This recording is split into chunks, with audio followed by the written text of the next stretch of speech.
Shemai GTA chums. We have the final of the Mercenaries DLC vehicles released today, which is the Ghostbusters car, the Brigham, and it's middling or low end, it depends on what you want from the car. But what I'm going to do now is I'm going to rate all the vehicles from the Mercenaries DLC worst to best, and then we can decide how good a DLC it was in regards to cars only. So to start off, we will start off with the Vapid Clique wagon. Now, this car was, it's a replacement of a Clique. They took the Clique away as well. The Clique is a great car. This is a poor replacement. It's like a kind of station wagon, classic old car, and it just drives kind of horribly, really. Nothing like the original Clique. And a lot of the customization reflects the clique. So why didn't they just leave the clique in and not even put this thing in? Save themselves a bit of time and money. So complete waste of time. Don't even bother with it. Not worth it. The Buffalo EVX, on the other hand, is a different proposition because this is an Imani Tech car, so you can have a look on Jammer on, but it is still a little bit flawed, which is why it's so low down. So yeah, we really want to see something a bit better than that. It's like 4, 5, 6, 8, eighth place. So I don't know. This could be a lot higher, to be quite honest, because the flaw with it has been mostly fixed now. It's still a good car. It's all-wheel drive. It's an electric. It doesn't have any muscle car sounds. So that's another thing to take into account, even if it was perfect, which it isn't.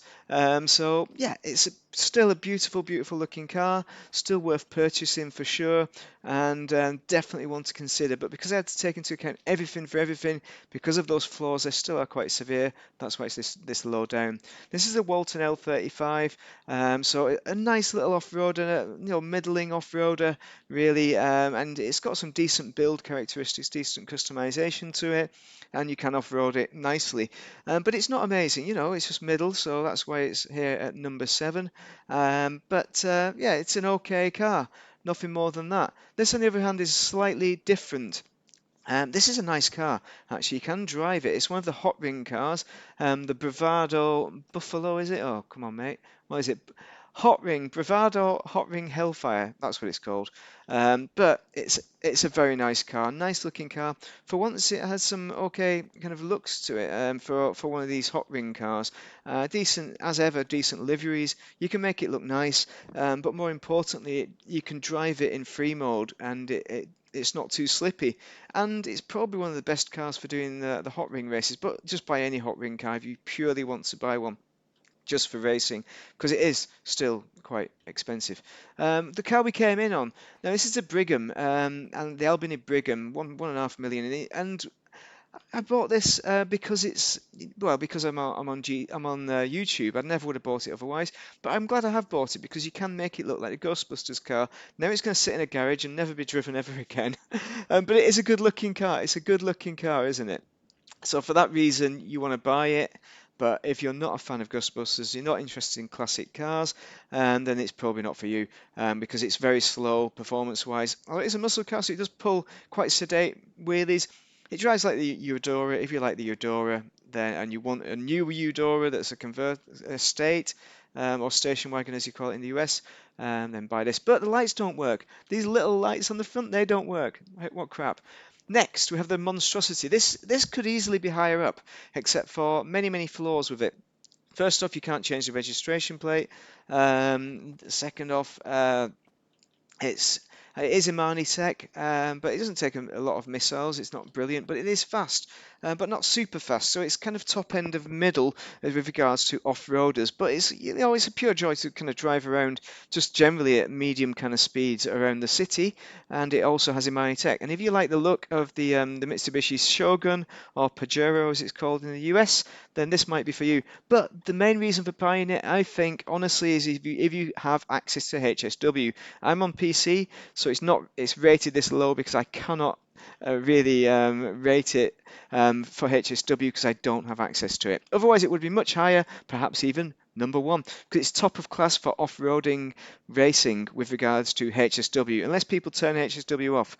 Next, we have the Italian, the Ferrari, what's it called? This is the long name one, the Italy GTO Stinger TT. Is it the Ferrari? Yeah, it is. It's a Gotti. Um, but it's a very nice kind of reasonably fast kind of sports class Imani Tech car. So again, it's just one for people who like this car particularly, and it's just an average kind of Imani or top end of average Imani Tech, I'd say. So it's still a very a very good car, a nice looking car. You can do some good customization on it, and yeah, worth it if you like the look of it, but not essential by any means. Next we have the Ratel. This I've got here, I think it's two-wheel drive. I think it's rear-wheel drive, not all-wheel drive.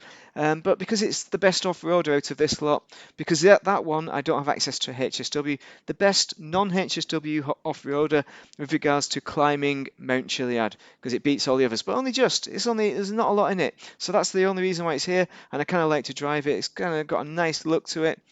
But for the price 1.8 million, I'd really just buy a Drauga instead because it's top of class, except for off-road class. It was top of off-road, except for HSW, obviously. Now the Monstrosity is top of that. So that is that one. So not essential. Might be one if you want to consider off-roading, but there's far better cars. This one, on the other hand, is a different proposition. I think it's one of the best Humanitex in the entire game. This is the La Cruz, what's it called entirely? Penoud. So it's a Renault 5 turbo. No, it's not a Renault. It's a Renault. It's a new Renault 5 electric car. So it's all-wheel drive. It's such a joy to drive. Um, and if you put the Fuckaroo banner, what's it called? The visor thing on the top, what that thing on the windscreen that says Fuckaroo, whatever you call them. It's if you put that on, it'll give you the maximum bulletproof and explosive protection. But obviously, it doesn't have bulletproof windows, so you can shoot through them. Some of them do. I think the Monstrosity has bullet-resistant windows. I think. But anyway, that's not a reason to buy the Monstrosity. But this is also a very good rally car as well. I think it's top of class now for kind of rallies. If you're going to do some rallying, then this is the car to choose now, rather than the other one, the Ford Focus, which is also a nice one.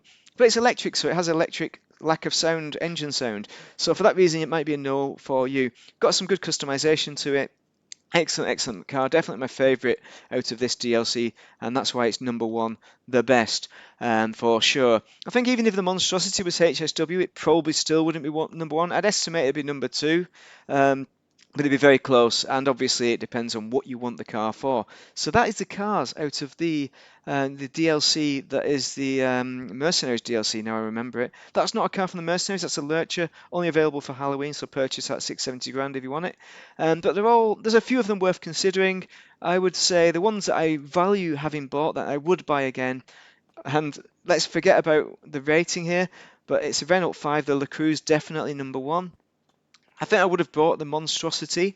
I think I still would have bought that. I probably would have bought even the Ghostbusters, but questionable. Probably on discount, the Ghostbusters one.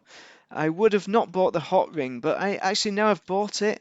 I think I'm happy I've got it because it is the best Ring car. So yeah, I would have bought the Hot Ring. Yeah, I would have, but on discount, I think. And I would have bought the EVX because I like the look of it. Definitely would have bought that because it's just a great looking car. All-wheel drive. It is a delight to drive still.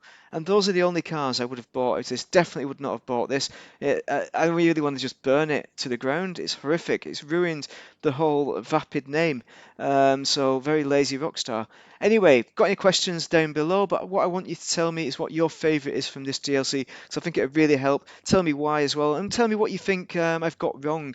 If there's anything you can add, because there may well be something. But thank you very much for watching this. Have a great day if you're playing Das GTA. Thank you. That's the DLC over with as well. Thank Christ for that.